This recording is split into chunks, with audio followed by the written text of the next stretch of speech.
Did I sell my soul? I sold my soul for you. Like I told y'all earlier, you motherfuckers have entered the rapture. And if ain't nobody flying up to heaven right now, obviously all y'all motherfuckers going to hell. Right with me. Oh, you already here. I'm so sorry. You can't get out. You're stuck.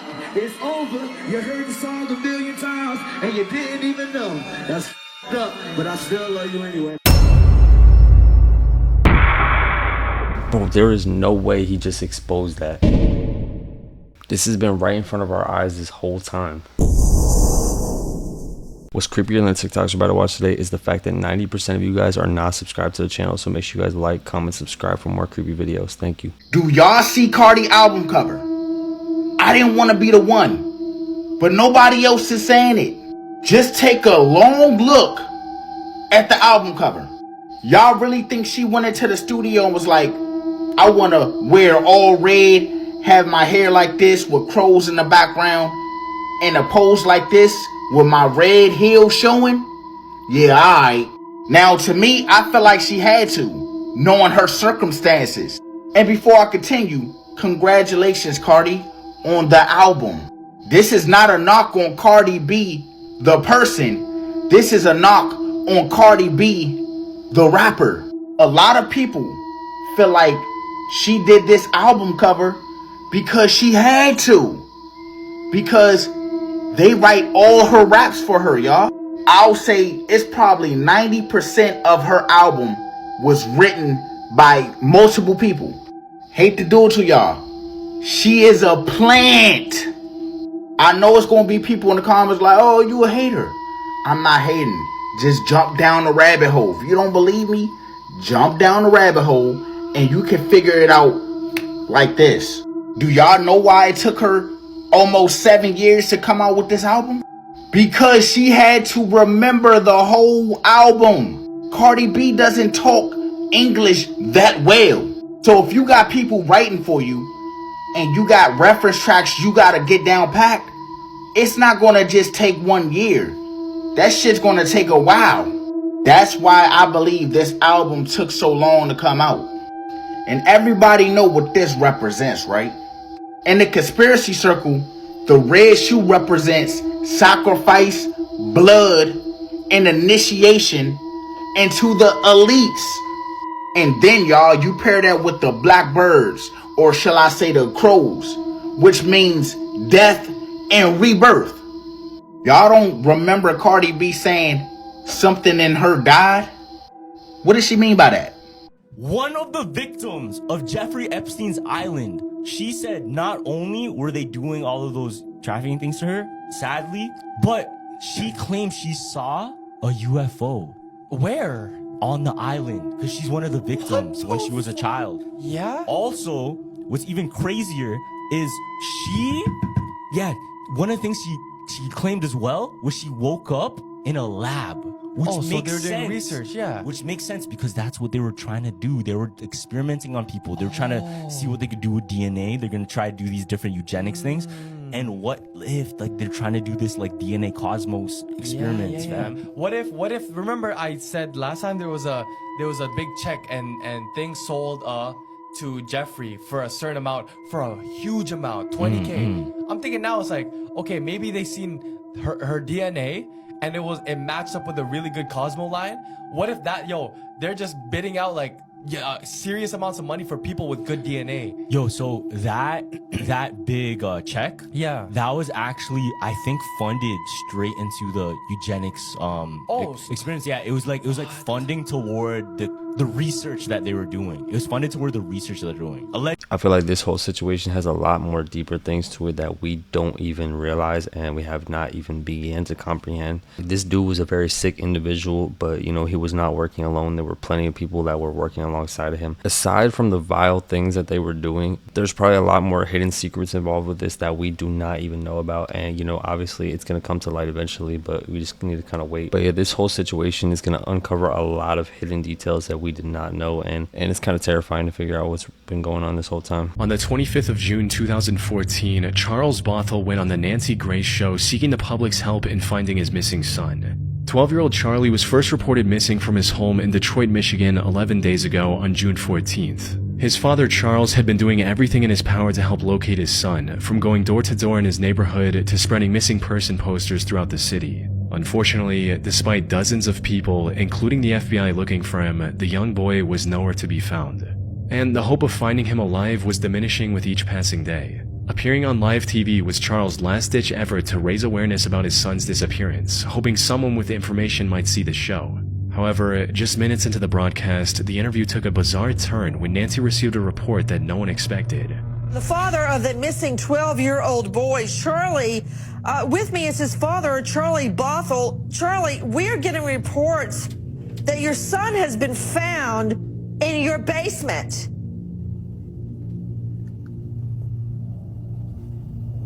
Sir? Have you ever noticed why vending machines, there's always a Coca-Cola one and then there's a Pepsi one right beside it? Have you noticed that? No, I haven't. So if you go to like a stadium, Yeah. they usually have one machine Just and then all for Coke and Pepsi? yeah, and then another one for like the Pepsi products. Why? But why would they put it right beside each other? Check this out. Yeah. Because if there's a Coke machine, right? In your head, your thought process is, okay, am I gonna buy a Coke or not? Yeah. But when you see Coke and Pepsi, the thought process in your head is, which one will I get? Okay. So you're gonna buy it. It's just which one. So it changes from am I gonna buy to which one do I buy? Before continuing, I wanted to warn you guys. Their phones were being spied on. Click on this icon, then on more. If you see it, delete it immediately. Now, this is real science, fam. This is real like marketing science. Both companies started profiting way more and increased the sales the moment competition was right beside it. Damn. Because it no longer became a choice of am I hungry or not, am I thirsty or not. They give you options. It became a which one do I want? Lights on, lights off game. These group of girls played it one night and recorded everything. And what happened was there was actually something that they summoned in the room. I advise you obviously not to play this. So the whole thing goes is I think there was 3 friends. Yeah. They were all in the room, and then one friend was on this side of the room close to the door, and the other side was on the opposite side, right? So the one friend tells the girl, she's like, when the lights go on, you're not allowed to move. But when the lights go off, you're allowed to move, and you're trying to get close to me, right? And you have 5 moves to touch me, right? Yeah. So they start playing the game. Lights go off. She moves. Lights go on. She does like a weird pose, and then she's closer to the girl, right? The second girl goes, okay, like Gabby, like your turn. Lights go off. All you hear when the lights go off again? Yeah. There's a thump in the room. And once she turns off the light, she's like, why'd you stomp on the ground? That's not allowed. She's like, I never stomped on the ground, what bro. was it? There was a big picture frame that went from one corner of the room and fell on the other corner of the bed. What the fuck? And so they're like, wait, it's way too heavy to be flying across the room like that. Yeah. Right? So obviously they try it again. They're like, lights off, lights on. Gabby does like this weird pose. The girl records it. The ceiling fan starts moving like this. There's some like talk to me Yeah, shit. and then when they're all freaking out, this is when they said, fuck that, we're not playing no more. Yeah. So it was like a cabinets. There was cabinets in the roof. One of the cabinet doors swang open, and that's when they ran out the room, bro. They're like, Damn. we're ending this game right now. Turn on all the lights in the house. One of the craziest things, right? Yeah. People don't know this. David, every single time it was her birthday, dropped a song. No, dropped a music video. Dropped a music video on her birthday, bro. I think she dropped 2. And one of them was the song. That's wild. Yeah, romantic homicide or some shit like that. Yo, did you know she had tattoos Yes. that matched him? David, yeah. David and her had the same tattoo. Yeah. Shh, right? Yeah. It's shh on the index. So at first, what people thought was he wasn't actually connected to this murder, and he was just going on tour. 'Cause he's on doing all tour, this- fam. Yeah, until people started diving in, and they saw Bomb. he was actually with her a lot. They were dating.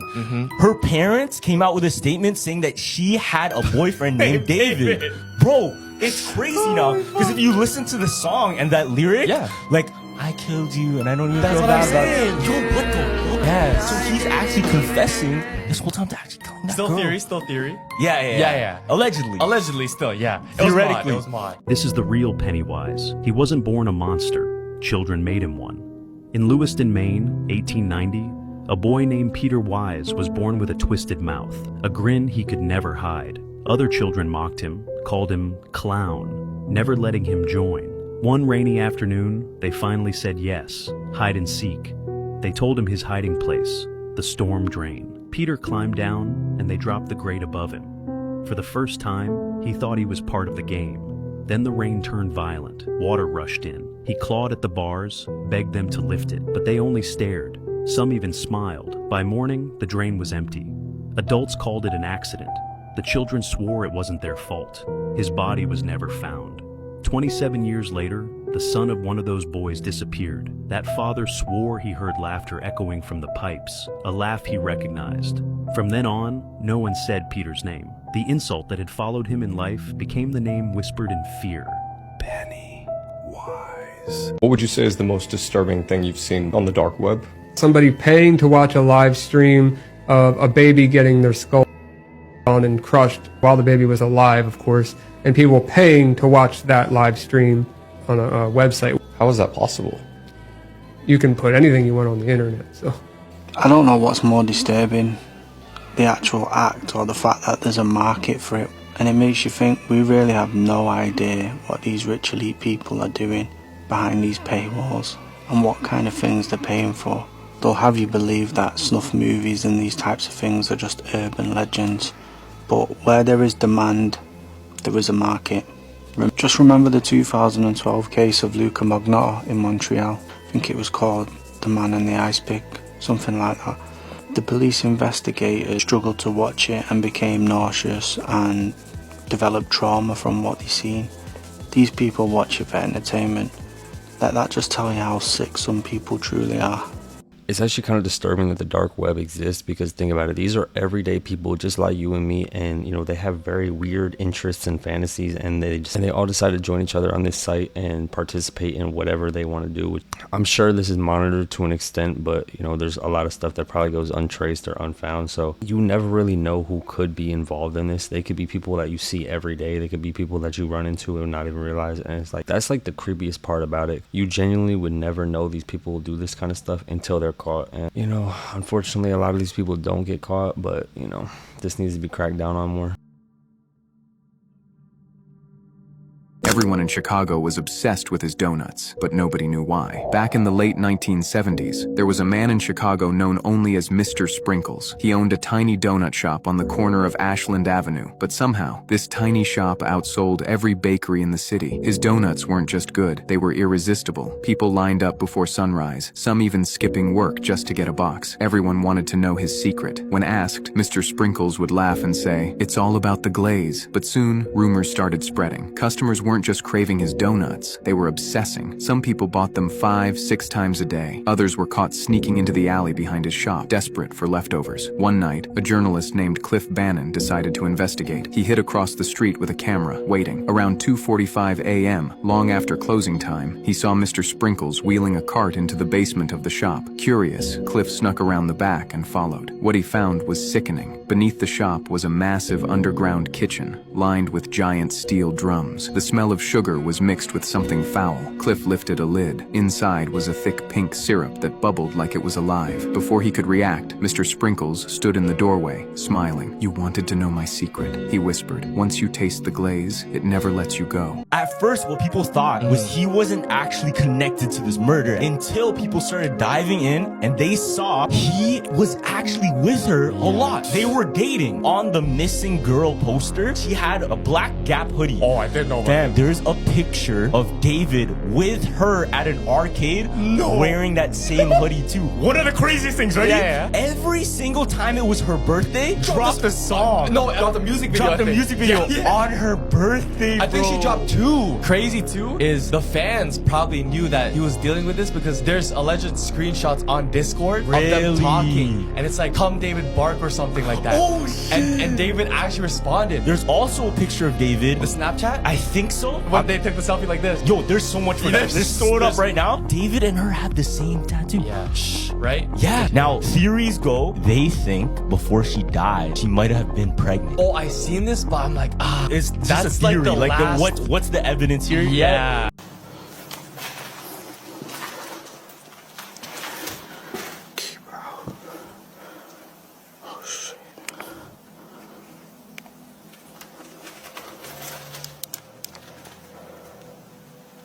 Somebody lives in here.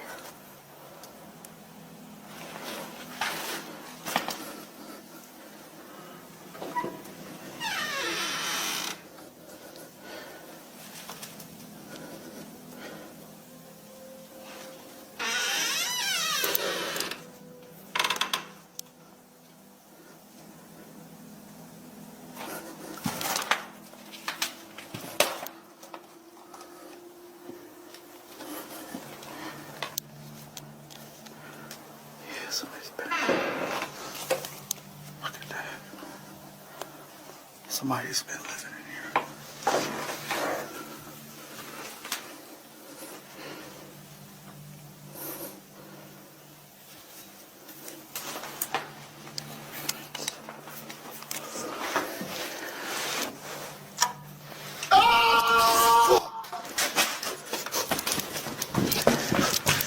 Proof that Hollywood is evil, part infinity. This next clip is from a Dave Chappelle interview on The Oprah Show. Roll it. I'm a conspiracy theorist to a degree. Like when I connect dots that maybe shouldn't be connected, I don't know. But certain dots, like when I see that they put every black man in the movies in a dress at some point in their career, I'll be connecting them down like, wow, these brothers gonna wear a dress. This happened to me. I'm doing a movie with Martin. Yeah. The movie's going good. So I walk in the trailer. I'm like, man, this must be the wrong trailer because there's a dress in here. They come in. It's the writer comes in. I think he's the writer. He's like, Dave, listen, we got this hilarious scene where Martin's sneaking out of jail. So he disguises you as a prostitute. And you put this dress on. And, what? The prostitute? Nah, I'm not doing that. I don't feel comfortable with that. That should have been in the discussion. What? You don't feel comfortable with it? I mean, it's a hilarious bit. All the greats have done it. In that clip that we just watched, he's talking about why he took a hiatus from the industry, because they were trying to get him to do stuff he wasn't comfortable with. The dress thing, many people have hypothesized for years, might be ritualistic and all about humiliation. Ironically enough, some of the biggest stars in the world, here we see Dwayne "The Rock" Johnson in a dress, here we see Kevin Hart doing the same, here we see it again and again. And these all happen to be some of the most successful actors, entertainers, etc. So it begs the question, what exactly is the reason that Hollywood is so obsessed with this? Wake up. What the fuck just happened during this memorial?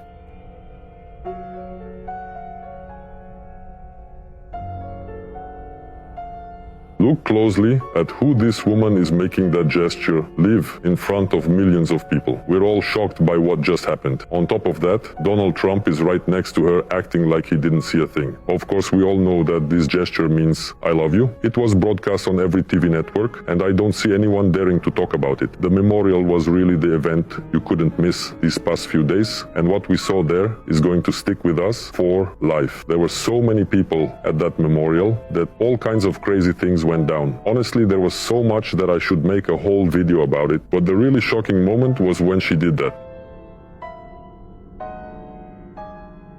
It honestly feels like this woman could be a really good actress. Her emotions look totally fake. I don't know if it hits you the same way, but I know exactly what I saw. Nobody expected her to make that gesture in front of everybody, especially when we all know what that gesture means. You shouldn't actually have a mattress, a welcome mattress, going into your house. Or a mat. Yeah, like a rug. Yeah, a mat. Oh, no.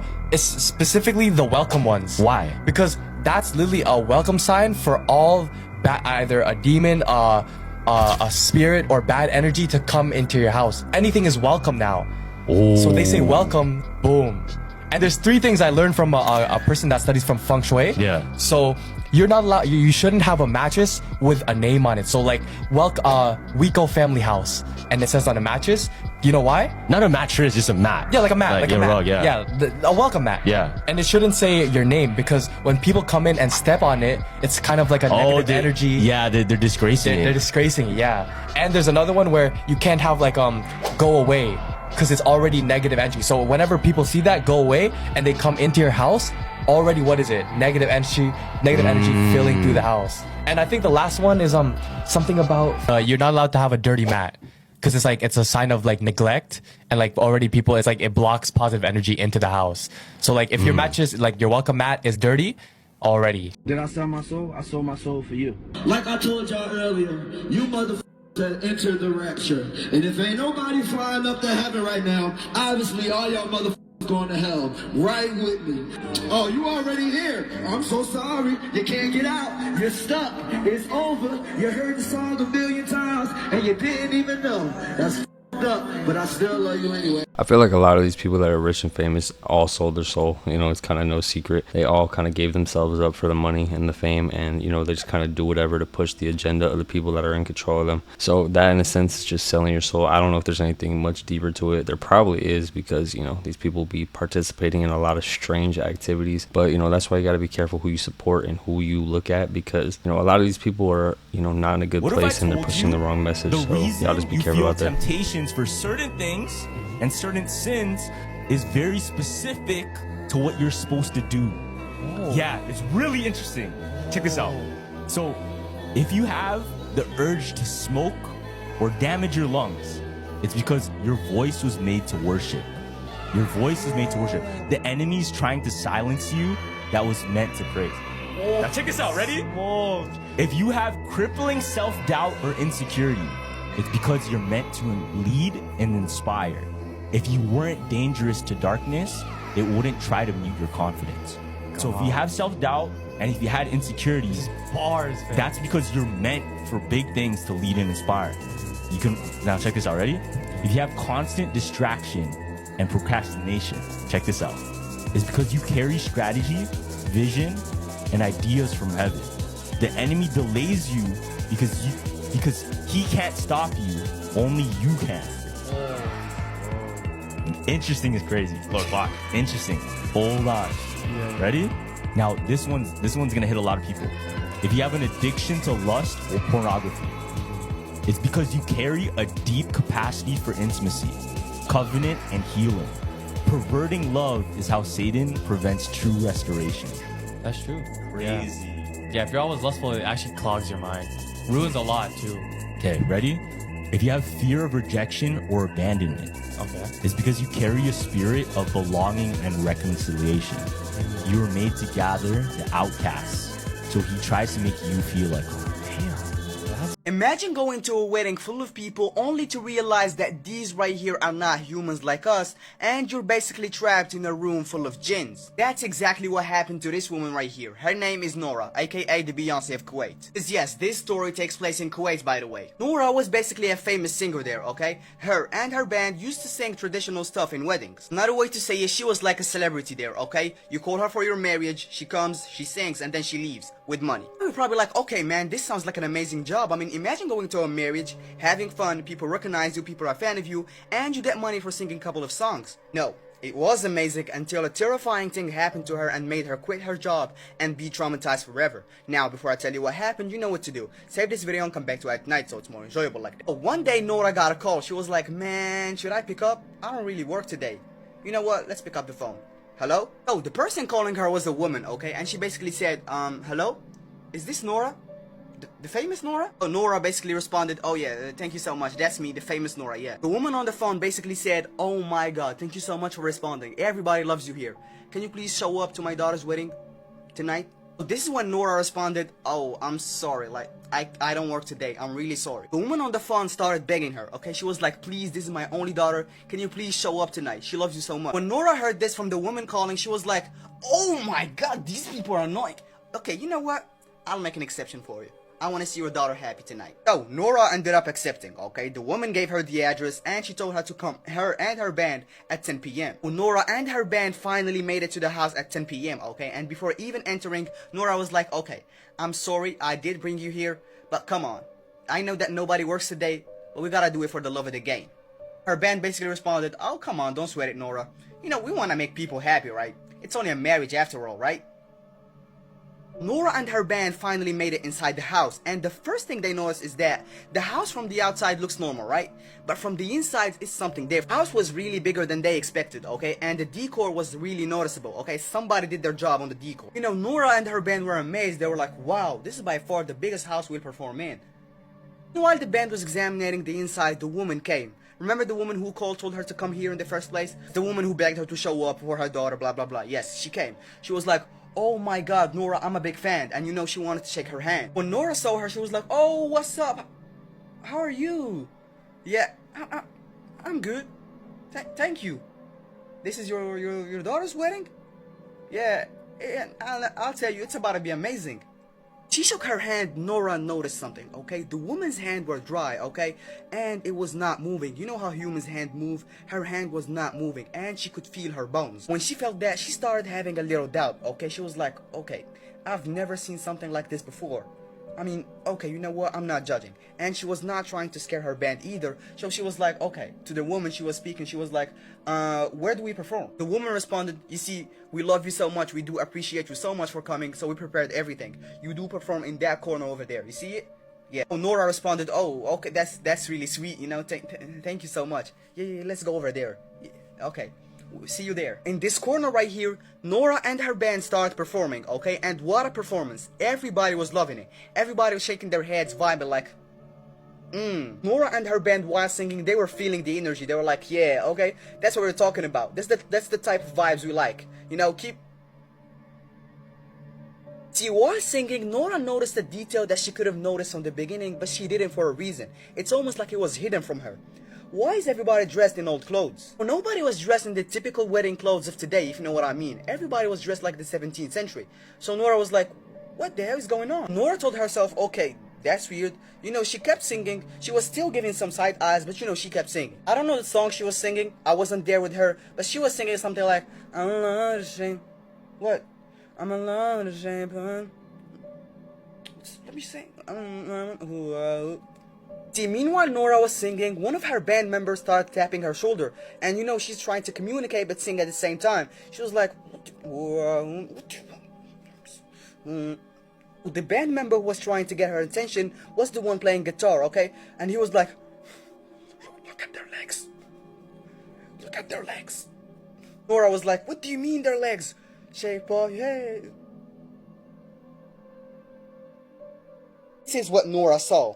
Goat legs, and she understood that from the beginning she was not with humans. Yup, she's singing with jinns. If you don't know what a jinn means, scary creature, I talked about him in my first post, go check it out. But when Nora saw this, she was in shock, but she kinda knew that something was wrong from the beginning, you know? Remember when she shook hands with the woman who invited her? Yup, in that moment she felt that something was not right. So Nora and her band kept performing, okay? They were not trying to get suspicious, but you know, their voices kept getting low, and they started thinking about this. Those are jinns, but they're in human forms. And you know, while thinking about this, they noticed something. It's midnight. One of her band members was like, hey yo, Nora, we should go. The vibe switched up, it's not the same anymore. These things right here are not even dancing, they're jumping and making weird noise. It's scaring me. You know, it's midnight, we should go. He said all that keeping his voice low. It doesn't matter because he's playing an instrument so nobody's hearing him. Problem is, in Nora's case, she can't talk, she's literally singing. And this is where she had to step up, talk to some of the jinns and told them that we should get a break. Oh, the woman who invited her in the first place, the jinn, came and she was like, Nora, I heard that you want a break, is that true? Nora basically responded, yeah, it's hot out here. And you know, we're kind of tired, so can we go in that room, please? Rest for about 5 to 10 minutes and then we'll come back. Jinn basically responded, yeah, you can go. Ooh. Now the band went to a small room, closed the door, and they're finally isolated from the rest. This is where Nora was like, nobody is getting out, I don't care. You see these creatures, they're turning crazy right now. It's past midnight, so they're turning crazy. Nobody's getting out unless you wanna. Band members basically responded, bro, do you want us to be stuck here forever or what? We should get out. Nora basically responded, look, the woman invited me at 10 p.m., right? I don't think that's a coincidence. She invited me because she can only show up in this form at night. Look, what I'm trying to say is we pretend to be playing and singing until the sunrise. Once the sun rises, boom, we get out. We don't look back. Now, the band came back to the main room and they are forced to sing and play instruments. But things kept getting worse. Because some of the jinns not only started making weird noises and jumping, they started tearing their hair with a part of their scalp and throwing it down on the floor. Imagine the band playing, seeing, being forced to see all this stuff happening in front of them, but they can't do anything about it. Now, they kept playing for about 5 hours straight, and some of the band members started feeling sick and they started throwing up, you know, after all they saw. You know, as soon as the clock hit 4 a.m., meaning sunrise, every jinn stopped. They literally stopped moving. After that, they stopped moving, the lights started turning off, and the place started falling apart. This is where Nora was like, okay, this is our sign to go. After a long run in the hallways, they made it. They got out from the house, and this was the house. If you didn't notice anything yet, hold on. This was supposed to be the house they were in. This is what they saw at 10 p.m. This is where they left at 4 a.m. You see the difference? They left and they were all this time in an abandoned house. What happened is that the jinns basically gave them the illusion that they were in this house right here. The bands kept running in the streets just to make sure that there is nobody after him. And you know, after running for a while, they saw somebody. That somebody basically asked them, why the hell are y'all running? Is this a marathon? Or like, I don't. Nora and the band were like, whoa, don't talk to us. We know that you're a jinn. Stop talking to us. So that somebody basically responded and he was confused. He was like, what? What the hell are you all talking about? Nora and the band members realized that he's normal, he's a normal human being, and they were like, oh, okay, he's on our side, don't worry. No, they started explaining to him what happened to them in this house. After hearing their story, he said something crazy. He said that this house right here has been abandoned before even he was born. Okay, so the dark web itself isn't a marketplace, like what you're thinking. All right, so the black market or whatever you want to call it, once you're connected to the dark web, Tor, the onion router, what I was explaining before, you still need to know where to go to visit these horrible websites. And they're like, you know, imagine a very long string of letters and numbers, and the website, instead of .com, it'd be .onion. You can't visit those websites in a regular browser. You have to do that while you're connected to the onion router, which you could download at the Tor's website. And then you could go to a thing called like the Hidden Wiki, and the Hidden Wiki will show you all different categories of these websites with the link to them. And there's marketplaces, there's horrible things on there, like you said, for kids, and even like murder for hire. There's counterfeit money, there's fake IDs. You know, there are all kinds of different websites that do horrible things. What is the onion router? So the onion router is a tool, an open source project that was created to anonymize your traffic on the internet, and it decentralizes. I believe decentralize would be the word for it. Your internet traffic. It keeps you anonymous beyond a VPN. I would still recommend that you use a virtual private network on top of Tor if you want to be anonymous, but it's just a layer of security that's free, and it keeps it. It's like, for example, let's say you use Comcast for your internet service provider. They could see that you're using Tor, but they can't see what you're looking at. I don't know what is more weird, the fact that this marketplace even exists, or the fact that there's a market for this. Like, people actually spend their money on this kind of stuff, and they actually are interested in this kind of stuff. You know, I don't know what path you need to go down in life for this to be an interest to you, or, you know, a community you put yourself a part of. You know, I don't see any reason why you would need to go down this route or go into this unless you're just deranged or just like an odd person. But, you know, hopefully these people don't get away with this for too much longer, because, you know, it's just gross. Like, they're just doing unspeakable things and getting away with it. You know, I feel like there are a lot of people that get caught, but that's just the people that, you know, don't move smart enough. But yeah, this is just not a place to go. So, yeah, just don't do that. This whole celebrity idea is eroding. The whole fame idea is eroding. That's sold to us, y'all. You got people out here that are human, that are acting every day of their life. They're not even real. They just on NPC every day. They acting. They don't even know the world is a stage, dog. And it's a lot of terrible actors. It's a lot of terrible actors out here. The world is a stage. There's a lot of terrible actors, dog. You know what I'm saying? I'm just gonna say it. I'm just gonna say it, dog. I'm just gonna say it. I tried to tell Spice beforehand I said it, but the whole idea of celebrity, bro, if you're not a real person and you can't stand on your morals and principles out here, move out the way. If you can't stand on any principles and morals out here as a person that's trying to see this world become better, move out the way for the time being. I'm not paying attention to all the, you know, the beefs going on or... When these rappers get killed, not incidental. Somebody made $100 million and now don't have to talk to that artist or none of their crew, don't have to validate none of their contracts. Now only got to deal with the mama, only got to see her once a year, and it's over. And the money goes up and up and up. So they killed this $20 million guy, but they reached $60 million in benefits. They say that demons and spirits, they can only attack you, or they can only have access to you when you sin. So check this video out. Whoa, when you sin. This is footage of outside someone's garage. There's a guy planning to rob this car. Yeah. And in the back, you see almost like a spirit just waiting around. It's like a semi-transparent like shadow. Okay. It's just waiting around. But the moment the guy goes to steal the car, look what happens. Let me see. Look. Let me see it. Go like this. So he gets in the car. Yeah, so he's getting in the car, and then look at the shadow. Look at the spirit. People in the comments are saying it's a demon, and is this how demons have access to people? Look. So the moment he runs and grabs something from the car, oh, he runs with him? It runs with him. Okay, what does that mean? But it's not a shadow, because if it was a shadow, look, because you could say, oh, that's just a shadow of him moving, right? But it was moving on its own. It's separate from him. You saw? Appeal to our sins. That's how they make their money. They invest in our sins. They invest in the debauchery. They invest in the distractions. They invest in keeping humans divided by all means. You know what I'm saying? Because if we all turned around and be like, oh, I think we have a common enemy, they'd be like, oh, hold on now. Hold up. What he getting at? Time out. What he getting at? What he talking about? Who is they? No, it's not. I'm just saying. The social media, digital age is based off of investing in your sins. I feel like a lot of people look past this message and don't really take it too seriously, but you also have to remember certain people have lived different lives than us and have seen more, have been more involved in this sort of industry.